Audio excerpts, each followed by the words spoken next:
할렐루야, 반갑습니다. 이한희 목사입니다. 여러분, 오늘도 말씀 안에 그리고 주 안에 주님의 사랑 안에 거하시고 우리 하나님과 깊은 관계 속에서 주님으로부터 사랑을 누리고 사랑에 힘입어서 오늘 이 코로나 시대에 어렵고 힘든 이 현장을 잘 이겨나가시기를 주님의 이름으로 축복합니다. 하나님의 말씀 출애굽기 12장 14절 한 절만 읽겠습니다. 너희는 이날을 기념하여 여호와의 절기를 삼아 영원한 규례로 대대로 지킬지니라. 너희는 이날을 기념하여 여호와의 절기를 삼아 영원한 규례로 대대로 지킬지니라. 아멘. 출애굽기를 알면 인생이 보인다. 출애굽기를 알면은 뭐가 보여요? 인생이 보여요. 우리 목사님들은 목회가 보이고요. 선교사님들은 선교의 방향이 보이고, 또 우리 성도님들은 삶의 현장에서 어떤 비전을 가지고 살아야 될지, 그 목표가 보이고 목적이 보이죠. 날마다 말씀을 묵상하는 건 아주 중요해요. 그 말씀이 내 앞에 길에 빛이여 등불이 되니까 그러죠. 그래서 말씀을 늘 묵상하십시오. 매일 묵상하십시오. 자, 오늘 말씀의 주제를 대대로 지켜라. 뭘 지키면 6월절 얘기거든요. 어린 양의 피를 문설주에 바르고 임방에 발라서 이스라엘 백성들이 구원을 받잖아요. 그것이 죽음의 사자가 밖에서 피를 보고 안에서는 안 보여요. 그런데 밖에서는 보이는 거죠. 그래서 넘어가죠. 그 패스오버 6월절이라고. 그 6월절을 지키는데 대대로 영원한 규례로 지키라. 이런 말씀이에요. 제가 오늘 말씀의 제목을 좀 고민하면서 이렇게 잡아봤어요. 치료보다 예방이다. 치료보다 예방이다. 병이 한 번 들고 치료하기 참 어려워요. 암 것도 마찬가지지만, 저도 방광암이 걸려서 지금 치료 중에 있거든요. 언제 재발할지 모르죠. 누구나 암이 걸렸든지 안 걸렸든지 우리는 다 죽음을 향해서 가요. 그래서 죽음의 병을 안고 하는 거죠. 그러나 그것을 치료하시는 것은 하나님이시고 예수 십자가의 보혈의 피로 영생을 이루고 속죄함을 입게 되죠. 그래서 완전히 낫는 거예요. 그런데 그런 그 죄의 병 말고 그냥 일반적으로 정신병이라든지 정신병에도 여러 가지 공황장애, 우울증, 개인 기피증, 대인 공포증 이런 거 나중엔 그래서 심하면 자살도 하고 막 그러잖아요. 그래서 그런 질병이 오기 전에 예방하는 것이 더 중요하지 나중에 치료한다는 거 어렵습니다. 이단에 빠진 사람들이 이제 다시 돌아와서 기독교로 돌아와서 신앙생활을 하려고 그래도 치료받아야 신앙생활이 된다잖아요. 그러니까 영이라는 게 한번 병들고 나면 회복되는 게 막 힘들다는 거예요. 그러니까 거기에 빠지기 전에 미리 말씀 공부 잘 해놔야 빠지지 않는 거죠. 그게 이제 예방이에요. 우리 자녀들도 보면 요즘 자녀들의 심각한 게 뭐냐면 게임 중독이죠. 게임 중독. 게임 재밌죠. 자기들한테는 기상천외한 일이 열린 거잖아요. 엄청난 게임들의 종류도 많고 사람 죽이고 폭력을 행하고 총을 갖다 난사하고 그런 게임이 과거에 제가 중고등학교 때 1960년 후반 70년 초반까지가 이제 중고등학교 때인데 제가 73학번이니까 대학에 들어갈 때가 그때가 무슨 그런 게임이 있었겠어요. 그러니까 그것을 세상 문화, 수평 문화라는데 수평 문화가 TV가 들어오고 또 인터넷이 들어오면서 이제 발전하는 거죠. 그래서 1970년대에 이제 TV가 들어오면서 80년대 인터넷이 들어오고 그렇게 칼라로 또 바뀌어가면서 인터넷 속도가 빨라지면서 쫙 수평 문화, 이게 수평 문화를 육을 자극하는 문화, surface culture라고 그러죠. 섹스 문화, 그 세상 문화예요. 이거는 육을 자극하고 이런 것들은 사람을 만들지 못해요. 사람이란 겉사람이 아니라 속사람이 품성이 잘 돼 있어야 되는데 그 품성은 그런 세상 문화 가지고 길들여지는 게 아니거든요. 그것은 내적인 것은 말씀을 보면 모든 성경은 하나님의 감동으로 된 것으로서 교훈과 책망과 바르게 함과 의로 교육하기에 유익하니 이는 하나님의 사람으로 온전케, 이게 온전케는 성품이 온전을 말하는 거예요. 그 사람이 행할 능력을 주게 하신다. 말씀이. 그러니까 성품이 온전해지면 그 다음에 행할, 즉 삶이 바르게 되는 거예요. 그래서 이제 품성이 세상 문화 속에서 상처를 입어버리면 삶이 엉망이 되는 거죠. 그러니까 삶이 엉망이 된 놈을 치료한다는 게 얼마나 어렵습니까? 영이 막 헷가닥했는데, 가슴이 다쳤는데, 혼이 다쳤는데, 정신이 다쳤는데, 영이 다쳤는데. 그러니까 우리 부모님들의 자식들도 정말 미리 예방하고 미리 살펴봐야 되는 거예요. 그래서 오늘 말씀이 대대로 유월절을 대대로 지켜라. 피해 복음을 대대로 지켜라. 뭐 쉽게 말씀은 이 말씀이잖아요. 대대로는 너뿐만 아니라 다음 세대까지라는 말씀이 들어있는 거잖아요. 그러니까 이제 예방이 중요한 거예요. 병 들고 난 다음에 이 중독을 어떻게 해결해? 우리 아이는 게임밖에 몰라요. 이 어쩌면 좋아요. 이렇게 물론 이제 치료 받아야 되죠. 근데 치료하기 쉬운 게 아니거든요. 정신병 환자들도 보면 뭐 정신병과 귀신 들림이 비슷하게 나타나죠. 구분하는 방법은 그냥 간단하게 정신병은 예배를 드리지만 귀신 들리는 건 예배 못 드려요. 정신병 환자는 찬양을 시키면 찬양을 해요. 그러나 귀신 들린 사람은 찬양을 못 해요. 귀신이 나가죠. 근데 증상은 비슷하거든요. 근데 어쨌든 그 정신병이 걸렸을 때에 그게 10년 됐으면 치료받는데도 10년 걸리거든요. 한 방에 단방에 그분이 구원받는 것은 단방에 한 번이 돼요. 그러나 성화로 치유되고 회복되는 것은 시간이 걸린단 말이죠. 거기다가 정신병이 걸렸으니까 자기 의지로 이 하늘로 올라가는 반응을 해야 되는데, 화살표가 위로 올라가는 반응을 해야 되는데 그게 쉽지 않거든요. 남이 도와준다는 거 한계가 있거든요. 그래서 예방이 중요한 거예요. 오늘 말씀해 보면 미리미리 대대로 복음이 흘러가야 되는 거예요. 절대로 이 유월절 어린 양의 피의 복음을 절대로 잊지 말라는 거지. 끊어지지 말라는 거예요. 아브라함, 이삭, 야곱으로 이어가는 거예요. 아브라함에서 이삭에서 끊어졌다가 또 야곱이, 그러면 야곱이 예수 믿기도 어렵지요. 이삭이 전수했으니까 신앙생활 하자. 야곱의 12아들 흘러가고요. 그러니까 그 복음을 잊지 마라. 영원히 잊지 마라. 대대로 잊지 마라. 얼마나 중요한 말씀입니까? 피의 사람. 우리는 아담족이 아니라 예수족이다. 족을 말한다면. 우리는 생명의 라인에 있는 사람입니다. 사망의 라인에 있는 사람이 아니고. 아담과 하와가 뭐 해서 선악과를 먹었잖아요. 그래서 우리가 하나님의 형상을 잃어버렸고, 그리고 우리는 지옥 가는 죽었던 사람들이잖아요. 하나님과 관계가 끊어진 게 죽은 거잖아요.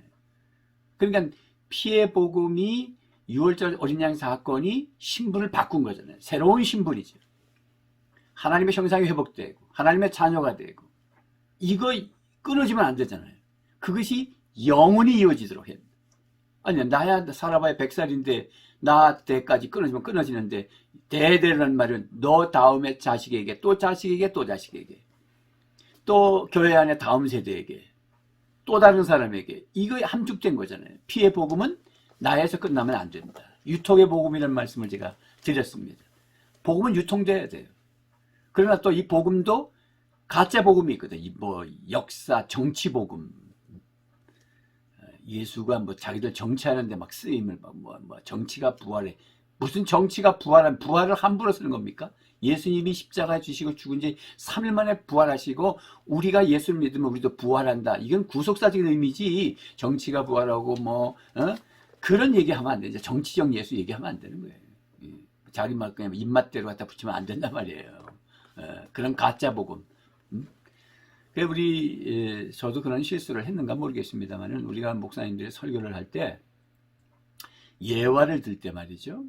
그 피의 복음에 젖은 사람들의 예화를 들어야 돼. 실수한 예화, 그러면은 이러므로 우리는 그렇게 하지 말자. 그런 거는 조금 좋은 예화는 아니에요. 아주 예화를 들려면 장로님이 목사님을 잘 섬겼다. 그리고 목회 비전에 공동으로 헌신하시고 다기물질을 내놓으면서 하나님의 나라 구속사를 위해서 이렇게 헌신했는데 하나님이 그분에게 얼마나 큰 복을 줬는지 모른다. 이런 예화가 좋은 거지. 목사님에게 뭐 어떻게 잘못했더니 그분이 병들어가지고 저주를 받고 집안이 망했다. 그거 좋은 예화 아니에요. 그런 식으로 겁주면서 그 설교 그런다고 잘한다 그렇지 않습니다. 사람을 피동적으로 만들어 버려요. 좋은 예화를 써야 돼요. 또 예화를 쓸 때 뭐 공자가 누구고 맹자가 나오고 뭐 석가가 나오고 뭐 어떤 무슨 뭐 큰 스님이 어쩌고 뭐 이런 얘기 뭐 하는 분도 안 계시겠죠? 그런 불신자들이 뭐 어떻게 한 거에 대해서 예화 들 필요 없죠. 그것도 예화 들고 이렇지만은 우린 이렇다 이렇게 하려고 할 수 있어요. 변증학적으로 비교해가면서. 그러나 되도록이면 그런 예화 안 쓰는 게 좋아요. 우리 성경 안에 인물들이 피해 복음이 대대로 이어져 가면서 쓰임받았던 위대한 인물들이 얼마나 많아요. 한국에 또 주기철 목사님이나 뭐 우리 고려패나 한상도 목사님이나 이런 그 산증인들 얼마나 좋은 분들이 많습니까? 주남선 씨라든지 뭐 정말 기라성 같은 현재 살아계신 분들도 훌륭한 분들 많죠. 너무 도덕적으로만 나쁘게만 보지 마시고 어쨌든 피해 복음이 흘러가는 예화도 그렇게 특히 또 뭐 아프리카 성자 뭐 알버트 슈바이처 박사 뭐 예를 많이 드는데 그분은 의사이시면서 신학자이시면서 예수님의 부활을 믿지 않은 분이에요. 깊이 들어가 보면 그런 예화 별로 좋아한 게 아니에요. 사랑을 실천하는 사람들이 많죠. 그 사랑이 자기 야망인지 그리스도의 사랑인지 구분이 안 되면 함부로 쓰면 안 되거든요. 그러니까 항상 우리가 피해 복음이 흘러가도록 정치적인 예수가 아니라 야망의 예수가 아니라 나의 어떤 이득을 위한 예수를 예를 들고 내가 뭘 먹으려고 하면 안 되는 거예요. 그런 걸 대대로 전해서는 안 된다. 그래서 피해의 복음이 전해져야 된다. 우리가 자식 농사 짓는데 잘 안 된단 말이에요. 그럴 땐 어떻게 해야 돼요? 피해 복음을 적용시켜 피를 발라야 된다. 피를 바른다는 게 뭐예요? 회개하는 거예요. 회개하는 거. 십자가 붙잡고 회개하면 하나님이 용서하시고 관계가 회복되고 그 문제를 해결해 주시는 거죠. 그러나 그건 이제 치유 얘기죠. 치유. 그러기 전에 예방해야 돼요. 그러기 위해서는 쉐마가 이루어져야죠. 안자나 선한 말씀을 낭독하고 가르치고 이마에 메고 손목에 메고 신명기 6장 4절에서 9절에 있는 말씀 쉐마 본문이잖아요. 그 성경에 있는데 뭐 유대인들이 뭐 어땠다면 무조건 반대하고 유대인들은 예수 안 믿는데 그런 얘기 하지 마세요. 그러면 유대인 얘기 안 하면 복음이 성립됩니까? 유대인을 통해서 복음이 들어오죠. 유대 지파로부터 예수님이 오시잖아요. 아브라함과 다윗의 자손 예수 그리스도의 계보잖아요. 유대인이 없으면 예수님이 오실 수가 없는데, 그러니까 우리가 어떤 잘못된 부분만 부각시켜가지고 아주 극단적으로 그건 아니다 그렇게 말하지만 구약 성경이 우리 성경이잖아요. 유대인들이 보는 성경이잖아요. 우리가 삼일째 하나님을 믿고 그들은 유일한 야훼 하나님을 믿어서 이제 우리의 삼일째 하나님과 신론이 다르지요. 그건 인정해요. 그렇지만 구약 성경에 나타난 그 하나님이 우리 하나님이고 그들도 하나님이라 하잖아요. 근데 신학적으로는 좀 문제가 있죠. 다르죠. 그죠? 그렇지만은 그들은 무조건 배격할 수는 없대요. 로마서 보세요. 유대인이 회복하는 거 다 나오잖아요. 로마서 9장, 10장, 11장까지가 유대인이 망한 이유와 유대인의 회복을 얘기하거든요. 요한계시록에도 보면 나오고요. 그러니까 유대인을 무시할 수는 없어요. 그 유대인들이 어떻게 잘했느냐라고 할 때 신명기 6장 4절에서 9절 구약 성경만 가지고 사람을 키워냈잖아요. 좋은 점을 보는 거예요. 일본 사람들에게서 일본 사람이 나쁜 사람이다. 일본 뭐 우리 조금만 일본 좀 칭찬하면 이게 친일판이냐. 거기다 프레임에 써가지고 사람 잡고 정지하고 참말로 이 세계가 어떤 세계입니까? 여러분 뭐 북한을 미워해야 된다. 중국을 미워해야 된다. 그 미국만 좋아해야 된다. 그런 뜻을 얘기하지 마세요. 다 우리가 어떤 그 일반적인 객관화가 있잖아요. 뭐 한미 수교를 맺었으면은 우리는 동맹국이잖아요. 그러면은 중국을 무시해야 된다. 북한을 무시해야 된다. 주적이다. 그런 거보다도 복음 안에서 얘기하는 거예요. 다 귀하죠. 다 귀하고 거기 복음이 흘러가야 되고 거기도 선교사들 들어가야 돼요. 북한 선교, 중국 선교 다 돼야 되죠. 그렇잖아요. 그건 당연한 거죠. 그래서 그들에게서 배울 게 있단 말이죠. 무조건 미국은 나쁘고 중국은 나쁘고 북한은 나쁘고 뭐 거기에서 좋은 점이 있단 말이죠. 그런 걸 얘기하는 거예요. 그게 이제 월드 비전이죠. 그게 이제 그리스도의 심장을 가지고 사람을 보는 거예요. 구속사적으로 사람을 보는 거예요. 도덕적으로 보거나 이념적으로 보지 말고. 그건 정치인들이 할 일이고 우리 목사님들이나 우리 크리스찬들은 나하고 반대하면 무조건 적이다 이렇게 보면 안 되는 거예요. 그것이 아니라 우리는 이제 복음적으로 십자가가 대대로 피해 복음이 대대로 흘러가야 된다니까 지금 말씀을 드리는 겁니다. 그래서 피해 복음 회개하는 거예요.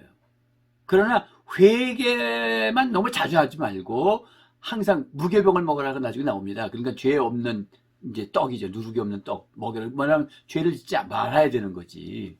그러려면 우리가 말씀 안에 늘 거해야 되고 피해 안에 늘 거해야 되는 것을 힘써야 되는 거죠.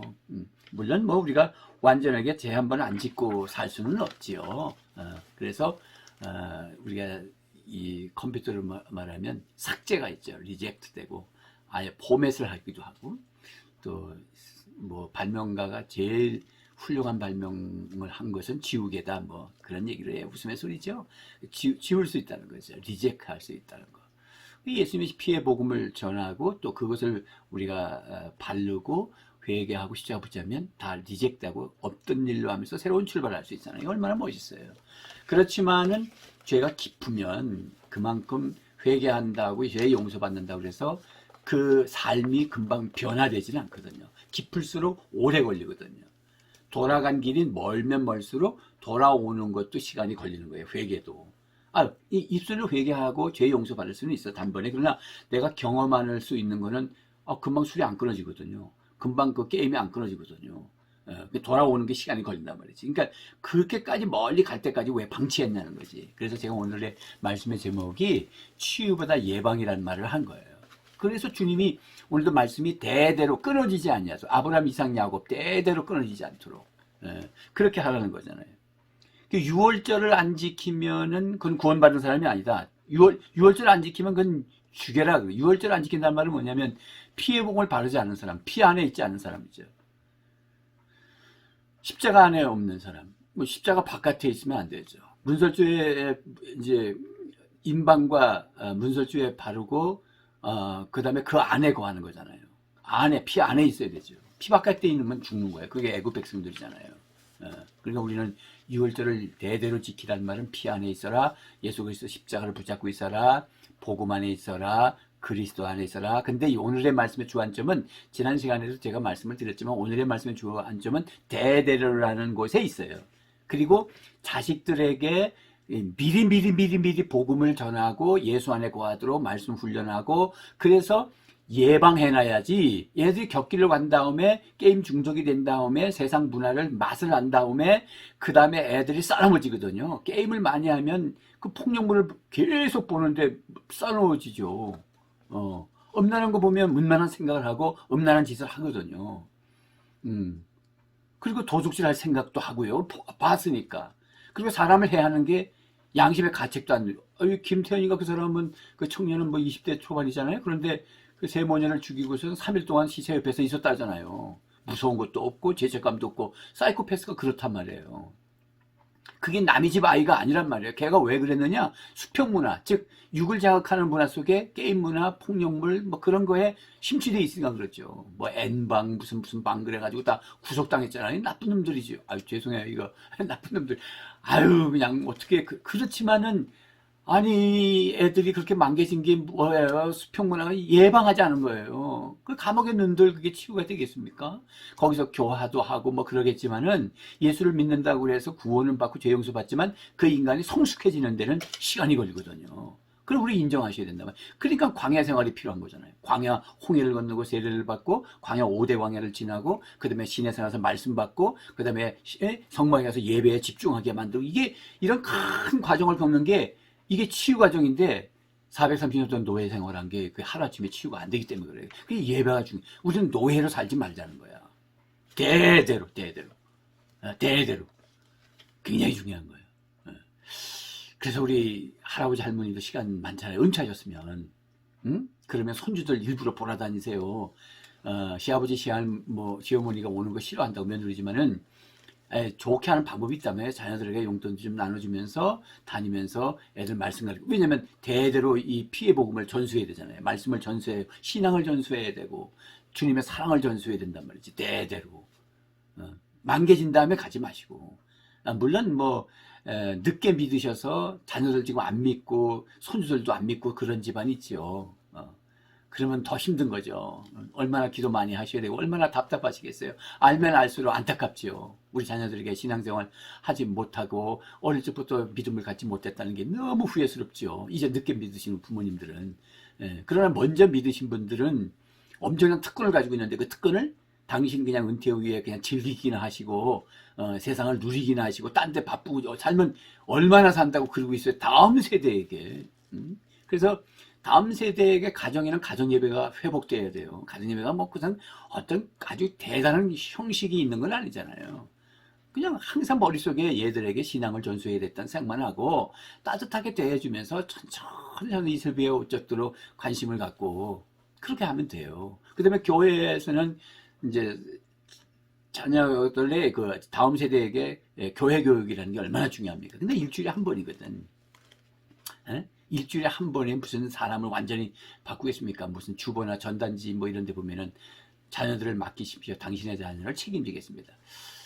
뭐 슬로건은 멋져요. 그런데 무슨 일주일에 한 번에 1시간 가지고 당신의 자녀를 어떻게 교회에서 책임을 집니까? 그것도 안 하니까 그런 얘기는 하지만 가장 중요한 건 부모가 교사고, 제가 지난번에 교회 교육에 대한 얘기 잠깐 드렸죠. 그리고 여러분의 집이 교육관이고 그 다음에 아이가 학생이잖아요. 그러면 교육관 왜 지어요? 각 부모님이 선생님이면 선생님이 더 많이 필요 없어. 각 부모만 훈련시키면 되죠. 그러니까 우리가 부모를 훈련시키는 걸 해야 된단 말이에요. 자녀를 어떻게 키워야 되는지를 프로그램을 가지고 훈련을 시켜놔야지 자녀를 교육할 거 아니겠어요. 그냥 가정예배 들으라 그러면 뭐 어떻게든지 모르게 가정예배 교환도 만들어주고 또 가끔은 오후예배 때 우리가 3세대 통합예배를 드리잖아요. 통합예배 드리니까 세대차가 없어야 되거든. 신앙을 대대로 전수하려면, 피해복음이 대대로 전수하려면, 6월절이 제대로 전수하려면, 그러면 각각 연령별로 가서 예배 드리다가 주일날도, 그 주중에는 바빠서 서로 얼굴도 보기 힘들고, 아빠는 아빠대로, 아이는 아이대로, 고등학교 3학년쯤 되면 아이 보기가 어렵잖아요. 이게 비극이에요. 의도적으로 식사도 같이 하고, 의도적으로 가정예배 드리는 거죠. 식탁 교제도 하고, 대화도 하고, 자연스럽게 되거든요, 그게. 또 말씀 가지고 나누고. 그 다음에 이제 3세대 통합 예배를 같이 앉아서 옆에서 드리고, 끝날 때는 부모들이 자녀들을 축복기도 하게 하고, 이게 목사님들의 몫이죠. 그래서 이거 도와드려야 되는 거죠. 대대로. 제가 뭐 은ham교에 있을 때 다 했던 것이고요. 지금 제가 은퇴하고 이제 사위교회 큰빛교회 명지에 있습니다만은, 큰빛교회에 출석을 해요. 우리 다음 담임 목사 리더십을 이행하는 분에게는 편하게 목회하시라고 제가 떠나서 있습니다. 그래서 이제 큰빛교회를 이제 이렇게 보니까, 애들 주일날도 3대가 같이 예배 드리고, 그 다음에 그 후에 분방 공부하게 하고, 그 다음에 수요일날도 보면은 일부 해가지고 아이들만 모아놓고, 이제 우리 최 목사가 말씀을 가르쳐 주더라고요. 그 어려운 요한계시록을 애들이 잘 배워요. 그리고 이제 2부에 7시 반에 또 어른들 수요일날 예배를 드리게 되고. 그래서 제가 출석하면서 이제 올해부터 출석을 했는데 내가 뭘 해야만 좋을까? 어떻게 도와주면 좋을까? 그래서 이제 새가족 목장이라는 걸 해서 아주 불신자들을 앉혀놓고 이제 한 달에 한 번씩 예수 영접시켜가지고 세례를 주는 일을 지금 하고 있습니다. 그래서 지난번에 세례 2명 줬고 이번에 이제 세례 또 3명 받을 사람이 이제 2기로 하고 있습니다. 이제 이번 주일날 또 복음을 제시하고 이제 그들에게 구원 상담하고 이제 세례를 줄 거예요. 그러니까 다음 세대에게 구원 상담, 피해 복음을 전해주고 쭉 대대로 하는 일을 이제 하는 거죠. 머릿속에 있어요. 그 다음에 이제 다음 세대들이 오후 예배도 온단 말이에요. 뭐 계속 교회에서 5만 교회예요. 그러니까 아이들 다 합해봐야 한 10명 정도 됩니다. 다음 세대들이 이제 오후 예배 오는데 요 아이들에게 제가 뭘 했으면 좋겠나. 그래서 일단 장학금을 주었습니다. 처음에 이제 10,000원씩 줬어요. 한 10명 정도 돼요. 한 주에 오후 예배까지. 그러니까 지난 수요일날 또 주일날 근설 오전 예배 그 다음에 오후 예배까지 참여하고 이제 수석을 불러가면서 뭐 한 번 결석했어도 무조건 10,000원 다 줍니다. 10,000원씩. 그러면 돈 10만 원 나가죠. 한 달이면 40만 원이고 이제 뭐 2월부터 시작했으니까 이제 조금 뭐 돈이 뭐 조금 들어가지만은 그래도 하나님이 공급하셔요. 그래서 제 마음속에는 뭐냐면 이 아이들에게 어떤 도전을 주고 그 다음에 조금씩 이제 돈을 이게 도구죠 하나에 빵이죠. 이걸 가지고 애들을 이끌어 가겠다는 그런 비전이 있어서 그러는 거예요. 용돈을 줘가면서 나중에 이제 이 물질을 어디다 썼냐고 체크도 할 겁니다. 그래서 조금씩 업그레이드 시키는데 요즘은 뭘 했느냐면 지난 주일날 자 목사님이 오늘은 이제 10,000원씩 다 줄 거야. 근데 다음 주에 올 때 숙제가 있는데 너희들 게임 다 하냐? 게임 10명이 게임 다 하더라고요. 그러면 게임을 몇 시간씩 하냐? 뭐 몇 시간씩 한다는 거야. 그러면 50%를 줄여서 오는 거야. 니들이 줄였는지 안 줄였는지 목사는 잘 몰라. 그러나 너희를 양심에 맡길 거야. 내가 출석을 부를 때 나 50% 게임을 시간을 줄였습니다. 그러면 이제 10,000원을 줄 것이고 줄이지 못했으면 그날은 10,000원 장학금 못 받아. 알겠어? 이렇게 해놨다고요. 그리고 얘가 이제 기다립니다. 이번 주일날 매주 이제 벌써 몇 주 전부터 조금씩 이렇게 교육을 시킨 거예요. 내 머릿속에는 다음 세대에게 신앙을 전수하기 위해서. 예를 든 거예요. 여러분, 이제 말씀을 맺겠습니다. 참 이게 대대로 십자가의 복음이 흘러가고 피의 복음이 흘러가고, 이게 얼마나 중요합니까? 이게 얼마나 중요합니까? 그래서 6월절 사건, 주 안에 거하고 피 안에 거하고 나뿐만 아니라 다음 세대, 우리 가정의 다음 세대, 교회의 다음 세대에게도 흘러가야 된다. 그거에 대해서 관심이 있는가? 라고 하는 것입니다. 그래서 만개되기 전에 치료한다고 그냥 너무 많은 물질과 시간 소비하지 마시고, 치료 잘 안 돼요. 그러기 전에 예방해라. 대대로 끊이지 않도록 라고 하는 것입니다. 자, 어쨌든 주 안에서 승리하시고요. 행복하시고 건강하십시오. 여러분 사랑합니다. 찬양할까요?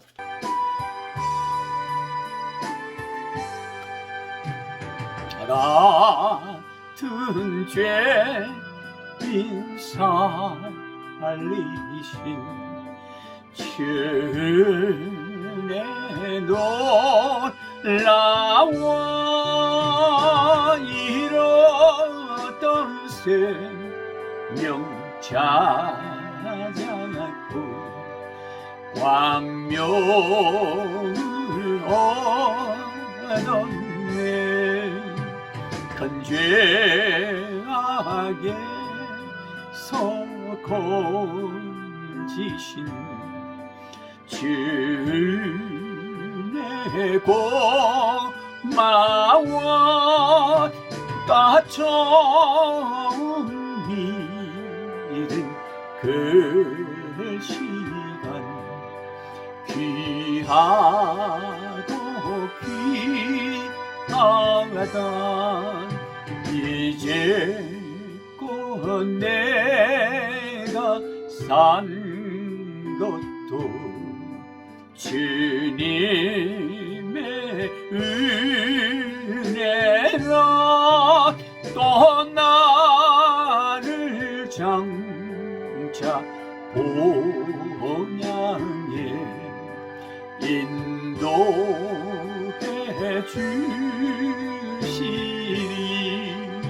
거기서 우리 영원히 주님의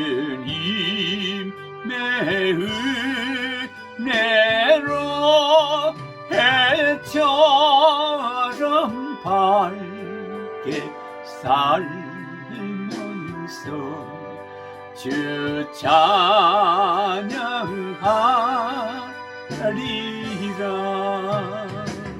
아멘. 여러분 사랑합니다. 주 안에서 승리합시다. 감사합니다.